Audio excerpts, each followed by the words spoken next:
നമ്മൾ ആഗ്രഹിക്കുന്നത് പോലെ ഈ ജീവിതം മുന്നോട്ട് കൊണ്ടുപോകാനായിട്ട് നമുക്ക് സാധിക്കും.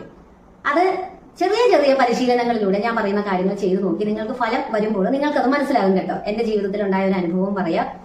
മാനിഫെസ്റ്റേഷൻ ചെയ്യാനായിട്ട് ദൈവവിശ്വാസികളായിട്ടവർക്ക് ചെയ്യാം, അങ്ങനെ ഈശ്വരവിശ്വാസം ഇല്ലാത്തവർക്കൊക്കെ ചെയ്യാം കേട്ടോ. ചില സംഖ്യകൾ മുൻനിർത്തിയിട്ട് മാനിഫെസ്റ്റേഷൻ ചെയ്ത് കാര്യങ്ങൾ സാധിക്കുന്നുണ്ട്. അത് പ്രചാരത്തിലുണ്ട്.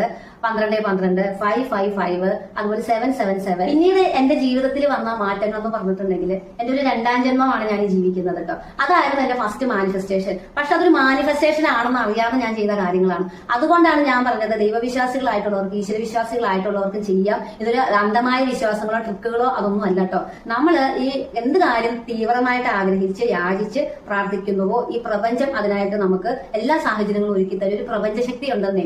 ആകാശത്തിന്റെയും ഭൂമിയുടെയും കാണപ്പെടുന്നവയും കാണപ്പെടാത്തവയുമായ സകലത്തിന്റെയും സൃഷ്ടാവായ സത്യമുള്ള ഏകദൈവത്തിൽ ഞങ്ങൾ വിശ്വസിക്കുന്നു എന്നാണ് ക്രിസ്ത്യാനികൾ പറയുന്നത് അല്ലേ.